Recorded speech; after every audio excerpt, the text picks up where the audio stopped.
کوئی یہ تھوڑی ہی سمجھتا ہے کہ تم خواجہ خضر کی حیات لے کر آئی ہو۔ خواجہ خضر سے یہاں پر حضرت خضر علیہ السلام ہے، یہاں پر یہ تلمیح جو ہے وہ استعمال ہوئی ہے، یعنی تلمیح اسے کہتے ہیں جب کسی بھی جگہ پر، کسی سبق میں، کسی بھی جگہ پر کوئی تاریخی واقعہ جو ہے وہ بیان کیا ہے۔ خالہ جان اپنے مرنے کی بات نہیں سن سکتی تھی، جامع سے باہر ہو کر پنچایت کی دھمکی دی۔ جمن ہنسے وہ فاتحانہ ہنسی جو شکاریوں کے لبوں پر، ہونٹوں پر ہرن کو جال کی طرف لے جاتے ہوئے دیکھ کر نظر آتی ہے۔ ہاں ضرور پنچایت کو فیصلہ ہو جائے، مجھے بھی رات دن کا وبال پسند نہیں، وبال مصیبت مشکل۔ پنچایت کی سزا کس کے حق میں اٹھے گی، کس کے متعلق؟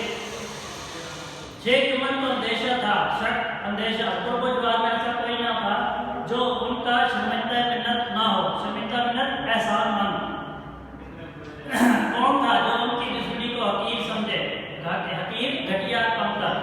کس میں اتنی ضرورت تھی کہ ان کے سامنے کھڑا ہو سکے؟ آسمان کے فرشتے تو پنچایت کرنے آئیں گے نہیں۔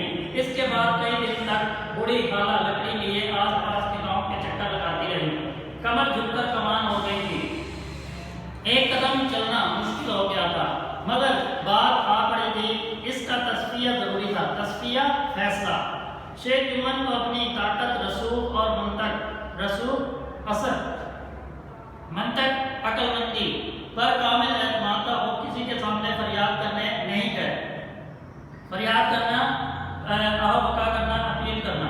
بوڑھی خالہ نے اپنی دانش، اپنی سوچ سمجھ میں تو گریہ ازاری کرنے میں کوئی کسر نہ اٹھا رکھی۔ گریہ ازاری کرنا، رونا پیٹنا، رونا دھونا، وہ بھی تقدیر کوئی اس کی طرف مائل نہ ہوا۔ کسی نے تو یوں ہی ہاں میں ہاں ملا کر ڈال دیا، کسی نے زخم پر نمک چھڑک دیا۔ چاروں طرف سے گھوم گھام کر بڑھیا الگو چودھری کے پاس آئی، لاٹھی پٹک دی اور دم لے کر کہا، بیٹا تم بھی گھڑی بھر کو میری پنچایت میں چلے آنا۔ الگو بے روحی سے بولے، مجھے بلا کر کیا کرو گی، کئی گاؤں کے آدمی تو آئیں گے ہی۔ خالہ نے ہانپ کر کہا، اپنی فریاد لفظ ہے دراصل یہاں پر، لیکن کیونکہ ان کی زبان جو ہے وہ کچھ اس طرح سے تھی تو انہوں نے فریاد لفظ کو فریاد پکارا بولا ہے۔ تو سب کے کام میں ڈال آئی ہوں، آنے نہ آنے کا حال اللہ جانے۔ الگو نے جواب دیا، یوں آنے کو میں بھی آ جاؤں، مگر پنچایت میں منہ نہ کھولوں گا۔ خالہ نے حیرت سے پوچھا، بیٹا کیوں؟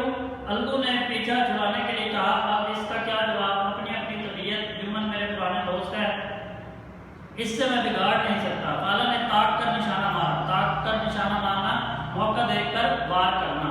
بیٹا کیا بگاڑ کے ڈر سے ایمان کی بات نہ کہو گے؟ شام کو ایک درخت کے نیچے پنچایت بیٹھی، ٹاٹ بچھا ہوا تھا، حقہ پانی کا بھی انتظام تھا۔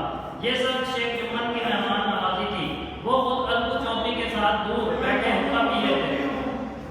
جب پنچایت پوری بیٹھ گئی تو بوڑھی بی نے حاضرین کو کر کے کہا، پنچو آج 3 سال ہوئے میں نے اپنی سب جائیداد اپنے بھانجے جمن کے نام لکھ دی تھی، اسے آپ لوگ جانتے ہوں گے۔ جمن نے مجھے تعین حیات زندگی بھر، اس کا معنی ہوگا روٹی کپڑا دینے کا وعدہ کیا تھا۔ سال 6 مہینے تو میں نے ان کے ساتھ کسی طرح رو دھو کر کاٹے، مگر مجھ سے رات دن کا رونا نہیں سہا جاتا، مجھے پیٹ کی روٹیاں تک نہیں ملتی۔ کس بےکس بیوہ ہوں، بےکس، لاچار، مجبور، تھانہ کچہری کر نہیں سکتی سوائے تم لوگوں کے، اور کس سے اپنا دکھ درد روم؟ تم لوگ جو راہ نکال دو اس راہ پر چلوں، اگر میری برائی دیکھو میرے منہ پر تھپڑ مارو، جمن کی برائی دیکھو تو اسے سمجھاؤ، کیوں ایک بےکس کی آہ لیتا ہے، بددعا۔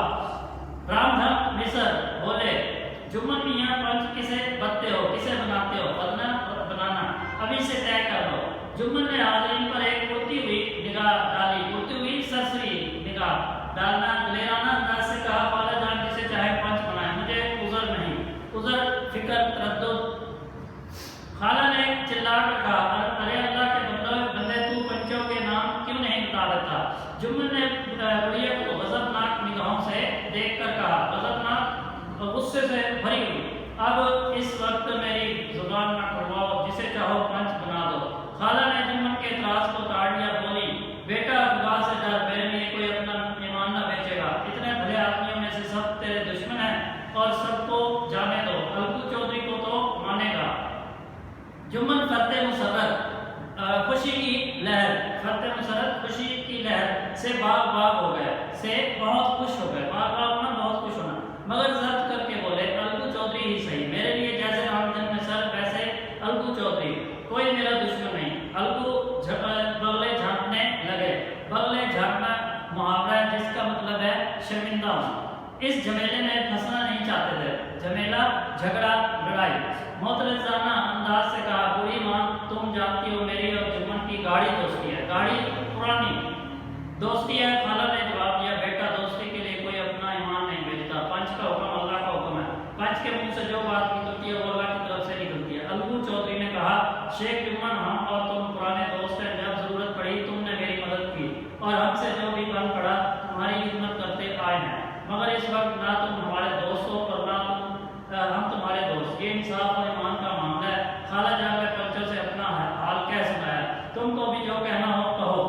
جمن ایک شان فضیلت سے اٹھ کھڑے ہوئے اور بولے پنچوں میں خالہ جان کو اپنی ماں کی بجائے سمجھتا ہوں اور ان کی خدمت میں کوئی کسر نہیں رکھتا، ہاں عورتوں میں ذرا تن بن رہتی ہے نا اتفاقی، اس میں مجبور ہوں، عورتوں کی تو یہ عادت ہے، مگر ماہوار روپیہ دینا میرے قابل سے باہر ہے، کھیتوں کی جو حالت ہے وہ کسی سے چھپی ہوئی نہیں۔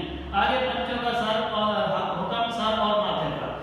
الگو کو آئے دن عدالت سے واسطہ رہتا تھا، قانونی آدمی تھے، جمن سے جرا کرنا، سوال جواب کرنا، جس طریقے سے عدالتوں میں جو ہے وہ وکیلوں کے درمیان ایک دوسرے سے بحث ہوتی ہے یا ملزموں کے درمیان جو بات چیت ہوتی ہے اسے جرا کہتے ہیں، سوال جواب کرنا۔ ایک سوال جمن کے دل پر ہتھوڑے کی ضرب کی طرح لگتا تھا، ضرب چوٹ، گہری چوٹ۔ جمن حیرت میں تھے کہ الگو کو کیا ہو گیا، ابھی تو یہ میرے ساتھ بیٹھا کیسے مزے کی باتیں کر رہا تھا، اتنی دیر میں ایسی کایا پلٹ ہو گئی، کایا پلٹنا حالت بالکل بدل جانا کہ میری جڑیں کھودنے پر آمادہ ہو گیا۔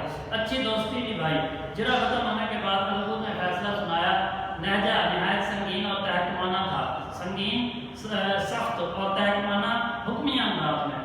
شیخ جمن پنچوں نے اس معاملے پر اچھی طرح غور کیا، جاتی سراسر تمہاری ہے، کھیتوں سے معقول مناسب نفع ہوتا ہے، تمہیں چاہیے کہ خالہ جان کے ماہوار گزارے کا بندوبست کر دو، بندوبست انتظام، اس کے سوائے اور کوئی صورت نہیں، اگر تمہیں یہ منظور نہیں تو ابا نامہ منسوخ ہو جائے گا، ابا نامہ اقرار نامہ منسوخ ختم ہو جائے گا۔